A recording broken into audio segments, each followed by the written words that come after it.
ज़ुय्यिन लिल्लज़ीन कफ़रुल हयातुद दुनिया व यस्खरून मिनल्लज़ीन आमनू वल्लज़ीन इत्तक़ौ फ़ौक़हुम यौमल क़ियामह। आयत नंबर 212।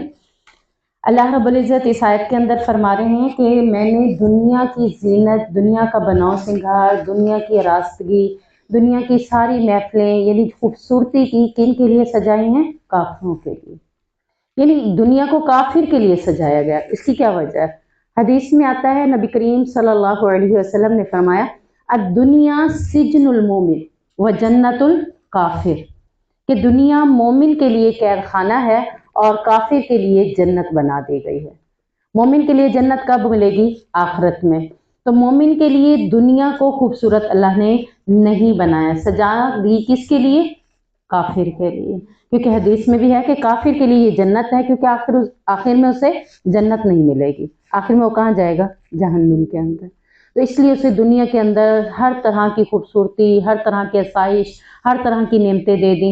ये उस दौर की बात है जब सहाबा और नबी करीम सल्लल्लाहु अलैहि वसल्लम फ़क्र और सादगी में ज़िंदगी गुजार रहे थे। कुछ भी नहीं था उनके पास, खाने पीने को भी बहुत कम, कभी मिल गया खा लिया, नहीं मिला तो फ़क्र के साथ ज़िंदगी को गुजारा। तो वो लोग आप ईमान वालों का क्या करते थे? आगे आयत में आता है, वयस्खरून मिनल्लज़ीना आमनू, वो ईमान वालों का मजाक उड़ाते थे कि यही तुम्हारा रब है जो तुम्हें कुछ भी नहीं दे रहा, दे तो वो हमें रहा है, इसलिए वो क्या हमसे राजी है। यानी उन्हें ये लगता था कि जिसके पास माल है अल्लाह उससे राजी है तो उसे माल दे रहा है। अगर अल्लाह नाराज होता तो हमें माल क्यों देता, तुम्हें देता। तो अल्लाह ने इस आयत के अंदर फरमाया कि ये माल दुनिया का जो है ना, वो मैंने मोमिन के लिए नहीं रखा, वो मैंने दुनिया में काफिर के लिए रखा है।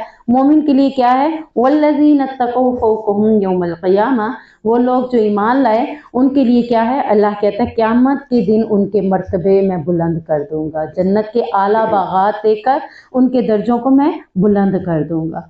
तो यहाँ से हमें पता चलता है कि मोमिन के लिए दुनिया अल्लाह के नबी ने भी कैद खाना बना दी, और अल्लाह रब्बुल इज़्ज़त ने भी मोमिन के लिए दुनिया के अंदर हर चीज़, हर आसानी के तरफ बढ़ना ये ज़रूरी नहीं करार दिया, बल्कि क्या कहा कि काफिर के लिए दुनिया खूबसूरत बनाई गई है, मोमिन के लिए जन्नत खूबसूरत है उसकी। आयत नंबर 215, यसअलूनका माज़ा युनफ़िकून कुल मा अनफ़क़्तुम मिन ख़ैरिन फ़लिलवालिदैनि वल अक़रबीन वल यतामा वल मसाकीन वब्निस सबील। एक आयत ये है, इसी से मिलती जुलती आयत 219 है, वयसअलूनका माज़ा युनफ़िकून कुलिल अफ़्व कज़ालिका युबय्यिनुल्लाहु लकुमुल आयाति लअल्लकुम ततफ़क्करून। साहबा अनपढ़ थे, पढ़े लिखे नहीं थे, कुछ भी उन्हें दीन का, दुनिया का इल्म नहीं था। अब यहाँ कुरान नाजिल होने के बाद वो एक इल्म ले रहे हैं, हर चीज़ का इल्म ले रहे हैं। तो सबसे पहला सवाल उन्होंने यहाँ पे क्या किया? अल्लाह के नबी से, क्या नबी हम आपसे सवाल करते हैं कि क्या खर्च करें, यानी किस पर खर्च करें, किन को दें। माल को खर्च करना हो तो किन को देना है, आप ये तो बता दीजिए। हमें पता होना चाहिए कि मैं अगर अपना सदका खैरात खर्च कर रहा हूँ तो मैं किसको दूँ, मुझे पता हो। तो वो सवाल किया तो अल्लाह ने जवाब दिया, इनको कहो कि किन पे खर्च करना है। सबसे पहले अपने वालिदैन पर, अपने घर वालों पर खर्च करें। अगर एक खावंद बीवी को कुछ भी खिलाता है, कुछ भी पहनाता है, तो वो सबसे बेहतरीन सदका है। फरमाया कि खावंद के लिए बेहतरीन सदका क्या है? कि वो अपनी बीवी पर, अपने बच्चों पर खर्च करे। अब यहाँ पर वालिदैन का जिक्र आ गया कि अगर तुमने खर्च भी करना है, अपने माल में से तुम खर्च करना चाह रहे हो कि कहाँ खर्च करूँ, तो तुम्हें कहाँ कहा जा रहा है? वालिदैन पर। देखिए यहाँ पर घर की मज़ीयत के ऊपर, घर की खूबसूरती के ऊपर या घर की मेंटेन के ऊपर खर्च करने का हुक्म इस्लाम ने नहीं दिया। वो एक दुनिया का तकाज़ा है, हम दुनिया में रहते हुए अपने घरों को अपने लेवल के मुताबिक बनाते हैं ताकि लोग ये ना समझें, क्योंकि फिर एक हदीस में ये भी तो आता है ना कि जितना आपको दिया है उसका इजहार भी किया जाए। तो इजहार करने से मुराद जो हमें ज़रूरत की चीज़ें हम वो घर में रख सकते हैं, उसके ऊपर पाबंदी भी नहीं है। लेकिन यहाँ ये बताया जा रहा है कि हम में से अक्सरियत लोग, जब लोगों के पास माल आता है ना, तो सबसे पहले सोचते हैं कि कहाँ खर्च करें, चलें भाई दीवारें बना लें। हालांकि पहले से खूबसूरत होती हैं, उसको मजीद खूबसूरत बनाने के लिए भी अब ये पुरानी हो गई हैं, अब इनको नया बना दिया जाए। अब ये घर की जगह पुरानी हो गई, इसको नया, अब ये फर्श पुराना हो गया, अब ये नया लगा दिया जाए। यानी जब उनके पास माल आता है तो वो सोचते हैं कहाँ खर्च करें, तो उनकी सोच होती है अब ये किचन पुराना हो रहा है, इसकी तर्ज पुरानी हो रही है, तो इसको नई में बदल दे। तो यानी अल्लाह रब्बुल इज़्ज़त ने इन चीज़ों पर खर्च करने का हुक्म नहीं दिया। ये तो एक ज़िंदगी का एक मामला है, खर्च करना है तो कहाँ करना है? वालिदैन के ऊपर खर्च करना। देखें उन्हें क्या ज़रूरत है, वो बेचारे पढ़े होते हैं, फ्रूट्स नहीं होते उनके पास, बुजुर्गी में चले गए, खाने पीने को चीज़ें नहीं होती, सहूलतें नहीं होती, वो खुद से ले नहीं पा रहे होते और किसी को कह भी नहीं रहे होते। हमें तो पता है ना कि इस एज में उनके लिए क्या ज़रूरत है, किस तरह की चीज़ें ज़रूरत है। कभी आप अपने घरों में जाएं, अपने वालिदैन को चेक करें, क्या है उनके पास खाने पीने की हर चीज़ मौजूद है, कोई चीज़ ऐसी तो नहीं है जो उनके पास उनकी ज़रूरत की है लेकिन वो खरीद नहीं पा रहे। फ्रूट्स देखे उनके पास पड़ा है, ठीक है, और चीज़ें देखे उनके पास पड़ी हैं कि रात को कभी भूख लग जाए तो कोई इसी तरह की चीज़ें कि वो उठ के कुछ भी खा लें। यानी ये आपके ऊपर है कि आपके पास माल है तो अपनी वालिदैन पे सबसे पहले खर्च करें। होता क्या है, वालिदैन बेचारे जीते जी बड़ी मुश्किल से गुजारे करके चले जाते हैं और उसके बाद क्या होता है, मूलियों को फ्रूट्स भी दिए जा रहे हैं और लोगों को खिलाए जा रहे हैं, इतना खाना, हाँ जी, इतना खाना लोगों को दिया जा रहा होता है। भाई वालिदैन के नाम पे अब हम दे रहे हैं, बेचारे वो जिंदा थे, वो खाने के लिए तरस रहे थे, तब उन्हें दिया ही नहीं है, अब उनके बाद मूलियों को खिला के तुम क्या करोगे, कोई अजर नहीं है। अजर किसके लिए था, अल्लाह ने आयत में पहला जिक्र भी वालिदैन का कर दिया कि उनकी खिदमत, यानी उनके कहने पर उनको चीज़ नहीं देनी, बगैर कहे उनके लिए चीज़ मुहैया करें। आपके पास है, इतनी इनकम है, इतनी पॉकेट मनी है, आप जब भी जाएं अपने वालिदैन के लिए तो कुछ न कुछ लेके जाएं, सीजन वाइज भी ले जाएं, अदरवाइज भी ले जाएं। और अगर इसी तरीके से अगर मेरे वालिदैन दूर हैं, मैं चाहती हूँ कि मेरे वालिदैन की कोई खिदमत करे, तो इसी तरह मेरा खावंद भी तो चाहता होगा ना कि मेरे वालिदैन की खिदमत की जाए। जाहिर बात है, वो भी तो, अब वो तो हमारे बिल्कुल करीब है, हम ये समझते हैं नहीं नहीं इन्होंने ऐसा किया, अगर उन्होंने कोई गलती की है, कोई ज्यादती की है, ये उनका फेल है। हमारा फेल क्या होना चाहिए, हम उनके लिए नरम बाजू बिछा के रखें। वो मेरी खावंद की वालदा नहीं है, वो अब मेरी भी वालदा है। बिला शक इस्लाम ने मुझे इतना पाबंद नहीं किया इस वालदैन के लिए, लेकिन जब मेरा खावंद नहीं है, वो मुझे अपने वालदैन सुपुर्द करके दे के जा रहा है, तो फिर किसकी जिम्मेदारी बनेगी, फिर मेरी बनेगी। जब खावंद मौजूद है तो फिर उसकी जिम्मेदारी है, फिर वो देखे अपने वालिदैन को, वो ज्यादा करे, वो उनके आगे पीछे, क्योंकि खिदमत का हक वालिदैन का औलाद के ऊपर है। अगर औलाद मौजूद नहीं है तो फिर बीवी, बीवी नहीं है तो फिर पोते पोतियां नवासे नवासियां, फिर वो करेंगे। यानी खिदमत में जो इस्लाम ने पहला हक दिया है वो औलाद को दिया है, औलाद के बाद फिर ये आएंगे। यानी अगर हम कहते हैं कि फ़र्ज़ है, बहू पे खिदमत फ़र्ज़ नहीं है, बहू इंसानियत के नाते, अपने खावंद से मोहब्बत के नाते, कि अब मेरा खावंद मुझसे ये जिम्मेदारी छोड़ गया है तो अब मेरी जिम्मेदारी बनती है कि मैं इनका पूरा पूरा ख्याल रखूं, तो इस बेस पे आएगा। फ़र्ज़ में ये चीज़ नहीं आएगी। फ़र्ज़ में क्या आता है, सिर्फ वालिदैन, और उसके बाद कराबतदार, रिश्तेदार, वो यतीम, मस्कीन और मुसाफिरों के ऊपर तुम अल्लाह के रास्ते में खर्च करो। यानी राह चलते मुसाफिर, जैसे आजकल रमज़ान है, अब आने वाला है, तो रमज़ान में हमने क्या करना है, अगर हम बिलफर्ज किसी टाइम अफ्तारी के मौके पर बाहर हैं तो कोशिश ये होनी चाहिए हमारे पास अफ्तारी का इतना सामान हो कि राह चलते मुसाफिरों को भी पानी या कोई चीज़ हम दे दें, ताकि हमें भी इसका अजर हो। वो बेचारे ढूंढ रहे होते हैं कि कहाँ मिलेगा कोई चीज़, बात कोई जल्दी में निकल पड़ता है, उसके पास ये सामान नहीं होता, तो ये चीज़ें हमें मुसाफिरों के साथ भी खर्च करने का हुक्म दिया गया है, चाहे वो अमीर ही क्यों ना हो। ठीक है ना, यहाँ तो अफ्तारी का अजर लेना है ना हमने, हम ये नहीं देखेंगे कि ये तो अमीर है खुद से खरीद सकता है। भाई हम देख रहे हैं कि वो बेचारा करीब करीब टाइम है, उसके पास कुछ नहीं है और मैं गुजर रही हूँ, मेरे पास है, मैं उसको दे दूँ, वो मुसाफिर है, उसकी खिदमत कर दूँ। तो तुम जो भी कोई भी भलाई करोगे अल्लाह उसे जानता है, यानी नेकी में खर्च करने में जो भी भलाई करोगे अल्लाह उसे जानता है। दूसरी आयत जो मैंने इसके साथ पढ़ी थी 219, उसमें है कि पूछ रहे हैं, सवाल कर रहे हैं कि क्या खर्च करें। दोबारा सवाल इसी नोयत का है, लेकिन सवाल में पूछने का अंदाज कुछ और है। वो ये है कि कितना खर्च करें, यानी हमारे पास माल तो है, हम कितना खर्च करें, किस तरह से खर्च करें। यानी अगर मेरे पास 100 रुपीज़ है तो मैं किस तरह इसको खर्च करूं, तो ये समझाया जा रहा है इस आयत के अंदर कि तुम्हारे पास कुलिल अफ़ु, कह दीजिए जो ज़रूरत से ज़ायद हो उसे अल्लाह के रास्ते में खर्च कर दो।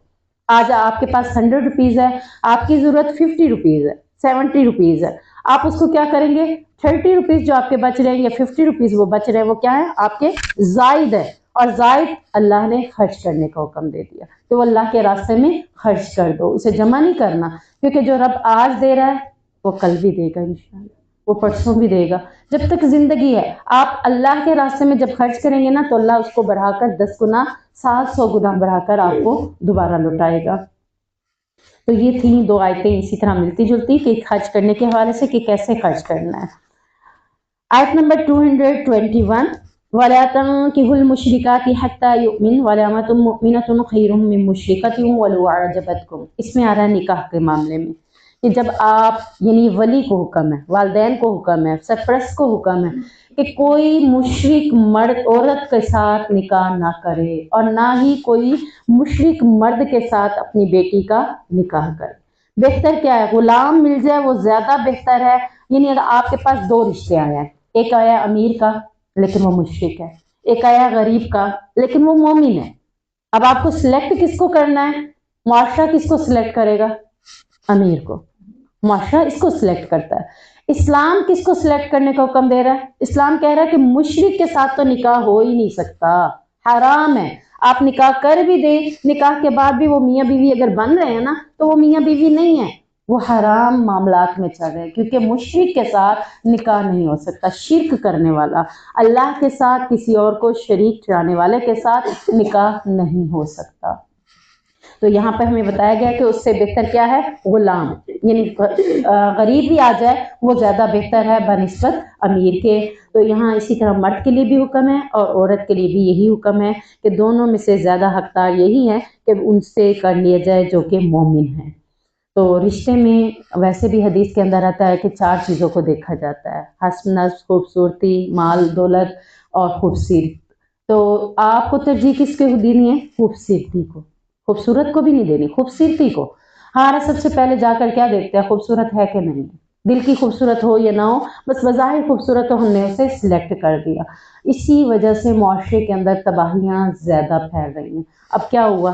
لوگوں نے دیکھا کہ رشتے کے لیے جو آتے ہیں وہ کیا دیکھتے ہیں؟ خوبصورتی دیکھتے ہیں۔ اب پارلروں کے چکر، اب کریموں کے چکر، اب فیشل کے چکر، اب یہ اپنے آپ کو مینٹین کرنے کی، لڑکیاں اتنا اپنے آپ کو مینٹین کرنے لگ گئی کہ وہ جو توجہ دل کی خوبصورتی کی طرف دینی تھی، قرآن کے ساتھ اپنے آپ کو جوڑنا تھا، اس سے نکال کر انہوں نے کیا کیا؟ پارلروں کی طرف رجحان کر دیا۔ اگر ہم خوبصورتی کو ترجیح دیتے ہیں معاشرہ، تو لوگ کیا کرتے؟ قرآن کی محفلوں کے ساتھ اپنے آپ کو جوڑتے، مدارس میں جاتے، لوگوں کے گھروں میں کلاسز جہاں لگتی وہاں جاتے۔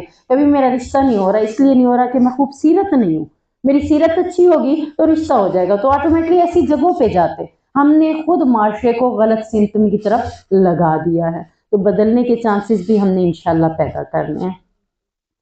آیت نمبر 29۔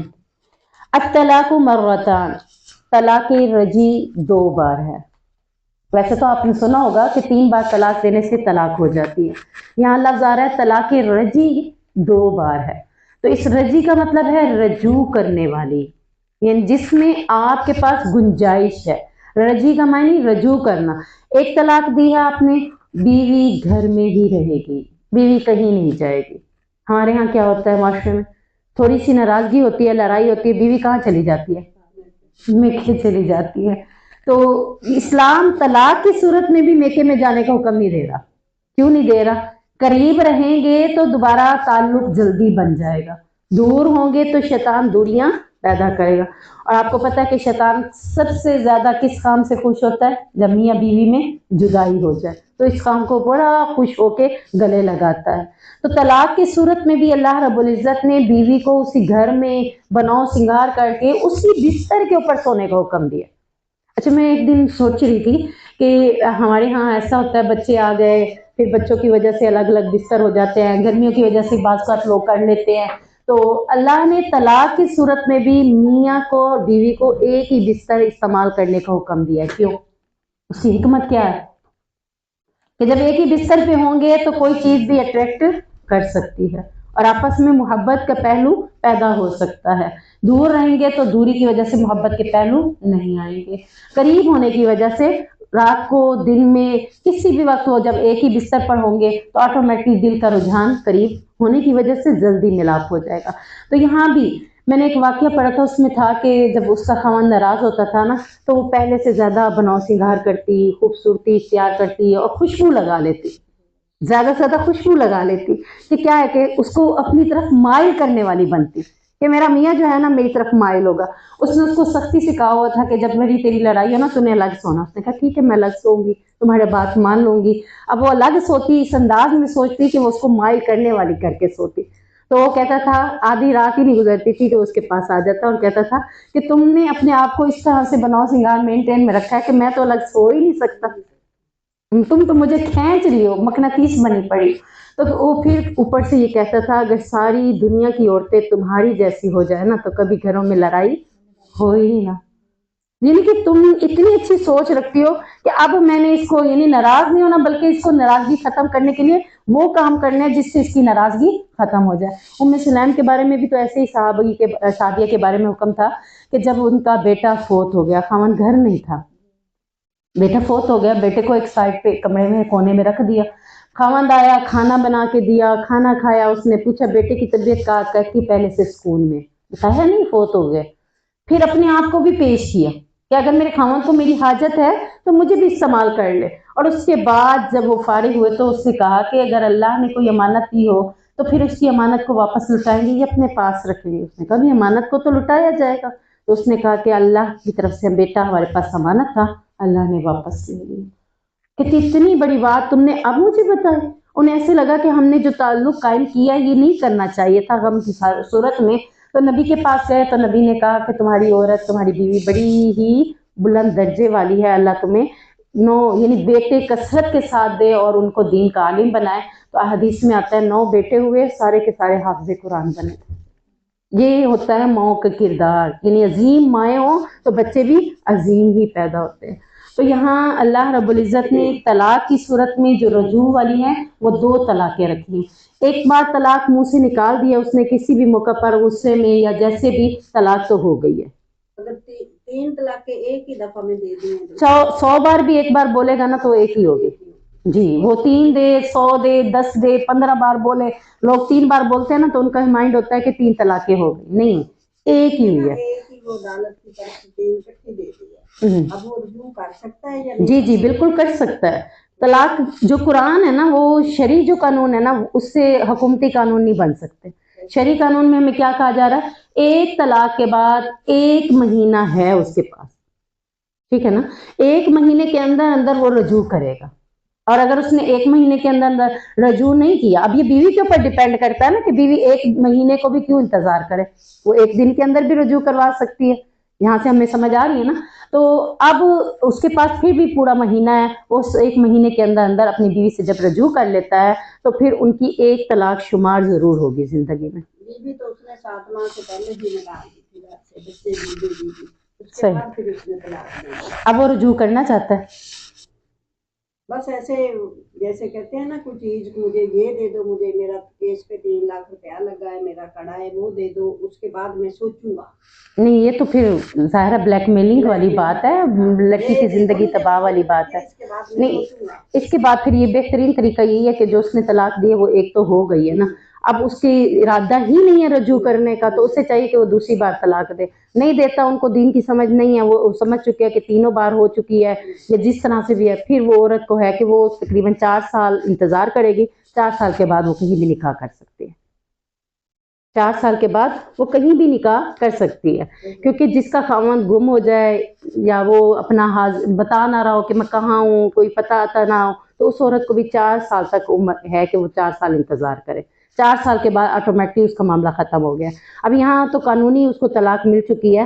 اب وہ اگر اس کا ذہن بن بھی رہا ہے رجوع کا تو کر سکتا ہے رجوع، لیکن صحیح طریقے سے کرے گا. دوبارہ حق مہر بھی دے گا کیونکہ اس کا ٹائم بہت زیادہ ہو گیا. جو گھر کے اندر عورت ہے اس کے لیے بھی اللہ نے حکم دیا ہے کہ جب وہ اگلی بار رجوع کرتا ہے ایک طلاق کے بعد تو دوبارہ حق مہر رکھے تاکہ اس کو سرزنش ہو کہ آئندہ پھر یہ کام اس نے نہیں کرنا.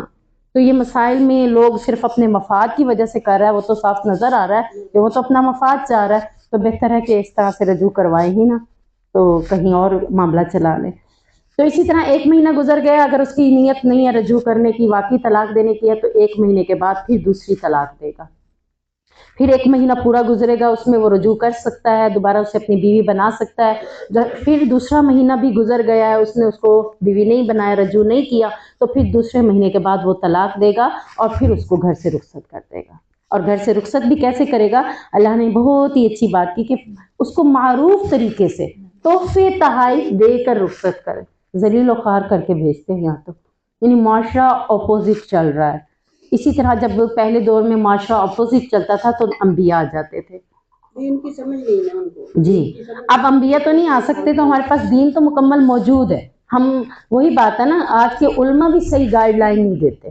اگر صحیح گائیڈ لائن دیتے تو اسے پتہ ہوتا کہ میں نے کیا کرنا اور کیا نہیں کرنا اور کس طریقے سے کرنا ہے۔ یہ مشرکین مکہ بھی ایسے کرتے تھے، طلاق دے دیتے پھر رجوع کر لیتے، طلاق دے دیتے پھر رجوع کر لیتے، عورت کو لٹکائے رکھتے، کئی سال تک، کئی مہینے تک رجوع نہ کرتے۔ اس وقت 3 طلاقوں کی حد نہیں تھی، اس وقت ایسے ہی وہ کرتے رہتے۔ پھر اللہ تبارک و تعالیٰ نے مشرکین مکہ کی عادت کو ختم کرنے کے لیے ان کو بتایا کہ رجوع کرنے کے لیے صرف 2 طلاقیں ہیں، اس کے بعد تیسری دے کر تم رجوع نہیں کر سکو گے۔ تو پھر وہ اپنے آپ کو تھمے ذرا اس معاملے میں۔ تو اللہ تعالیٰ ہمیں بھی سمجھنے کی توفیق عطا فرمائے۔